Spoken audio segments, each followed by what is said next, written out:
Selamat malam. Kali ini saya akan membawakan sebuah presentasi dari laporan proyek, analisis dan visualisasi data mengenai kualitas udara. Presentasi ini karena keterbatasan waktu, di mana saya harus bekerja sehingga tidak bisa melakukan secara berkelompok. Ini presentasi dari saya, Tommy Elisa, nomor induk 230 10 10 20 106 dari kelas SI 501.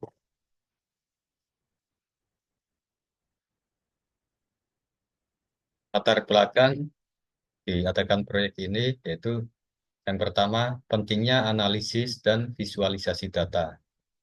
Analisis dan visualisasi data merupakan langkah penting dalam pengambilan keputusan berbasis data. Dengan memahami pola dan tren dari data, kita dapat mengambil tindakan yang lebih efektif dan efisien. Yang kedua, relevansi dengan bidang sistem informasi. Proyek ini relevan dengan bidang sistem informasi karena melibatkan pengolahan data, analisis statistik, dan visualisasi interaktif yang merupakan bagian dari proses pengembangan sistem informasi berbasis data.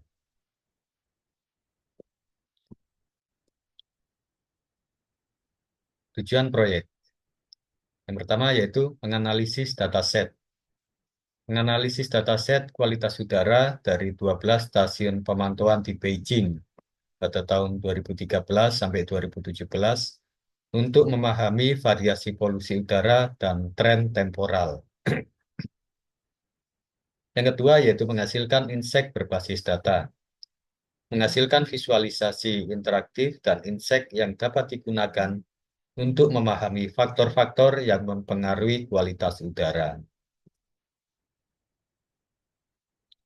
Ruang lingkup dari proses ini yaitu batasan proyek. Proyek ini fokus pada analisis dataset kualitas udara dari 12 stasiun pemantauan di Beijing. Dataset mencakup parameter seperti PM2.5, PM10, SO2, NO2, CO, dan O3.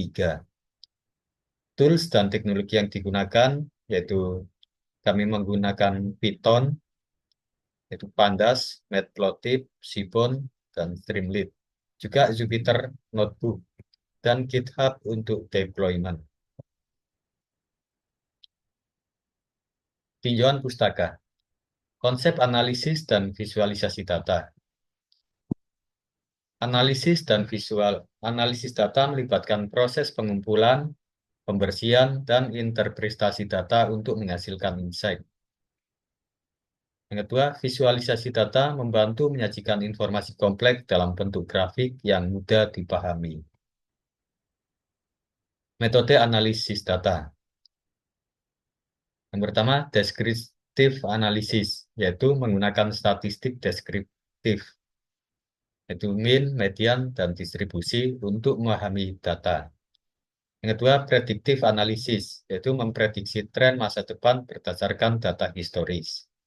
Yang ketiga, yaitu preskriptif analisis, yaitu memberikan rekomendasi berdasarkan hasil analisis. Alat dan teknologi yang digunakan yaitu Python, digunakan untuk pembersihan data, analisis, dan visualisasi. Kemudian Streamlit, itu framework untuk membuat dashboard interaktif berbasis web. Yang ketiga yaitu Jupyter Notebook, digunakan untuk eksplorasi data dan prototyping. Studi kasus serupa, studi ini melibatkan analisis kualitas udara di kota-kota besar seperti New Delhi dan Shanghai. Metodologi, pemilihan dataset. Sumber dataset diambil dari Kaggle tentang Beijing Multi-Set Air Quality Data. Deskripsi dataset. Dataset terdiri dari 420.768 baris dan 18 kolom. mencakup parameter seperti PM2.5, PM10, SO2, NO2, CO, dan U3, serta variabel meteorologi seperti suhu, kelembapan, dan kecepatan angin. Tahapan analisis data. Yang pertama, pembersihan data atau data cleaning, yaitu menangani missing values dengan imputasi media. Kemudian menghapus duplikat dan outlier menggunakan metode EQR. Kemudian menggabungkan data dari 12 stasiun pemantauan. Itu yaitu eksplorasi data atau EDA. Analisis distribusi polutan. Kemudian identifikasi korelasi antar variabel. Dan kemudian analisis tren temporal, baik harian, bulanan, maupun tahunan. Kemudian visualisasi data.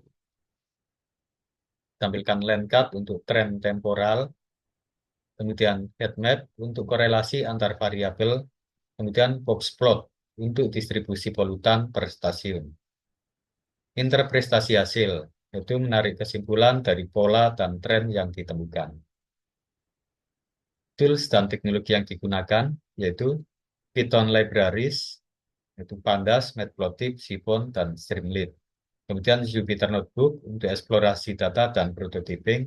Kemudian GitHub untuk deployment dan version control. Implementasi dan hasil. Eksplorasi dataset, statistik dasar, itu rata-rata PM2.5 menghasilkan 95,3 G per meter kubik, di mana ini melebihi standar WHO yang 25 G per M kubik. Identifikasi outlier PM2.5 mencapai 898 mikrogram per meter kubik di stasiun Autijongsin. Visualisasi data, tren temporal PM2.5 meningkat 45-60% pada musim dingin, yaitu sekitar bulan Desember sampai dengan Februari. Kemudian distribusi polutan. Stasiun Autijongsin memiliki tingkat PM2.5 tertinggi, yaitu 96,4 mikrogram per meter kubik. Korelasi antar variabel. PM2.5 berkorelasi negatif dengan kecepatan angin, yaitu R sama dengan minus 0,72. Insight yang ditemukan. Pola musiman. Polusi meningkat di musim dingin karena pemanasan batu bara dan inversi suhu. Dan insight kedua, pola harian. Puncak polusi terjadi pada jam sibuk, yaitu antara jam 7 sampai 9 dan jam 18 sampai 20. Berikut gambaran grafik yang dihasilkan dari metode ini. Di sini terlihat distribusi SO2, NO2, dan sebagainya. Kemudian di grafik ini terlihat jumlah outlier per polutan dan stasiun di masing-masing stasiun. Kesimpulan dan rekomendasi. Kesimpulan, polusi udara di Beijing dipengaruhi oleh faktor musiman dan aktivitas manusia. Yang kedua, yaitu stasiun perkotaan, seperti Autijongsin dan Dongxi, memiliki tingkat polusi lebih tinggi daripada suburban, seperti di Huairou dan Dingli. Kelebihan dan kekurangan. Kelebihan, visualisasi interaktif memudahkan pemahaman data. Kekurangan, dataset tidak mencakup data terbaru, yaitu setelah 2017, karena data ini diambil sampai dengan tahun 2017. Saran pengembangan lebih lanjut. Yang pertama, menambahkan prediksi polusi menggunakan mesin learning. Kemudian juga memperluas analisis ke kota-kota lain. Baik, demikian presentasi analisa visualisasi data mengenai kualitas udara yang saya bawakan. Terima kasih.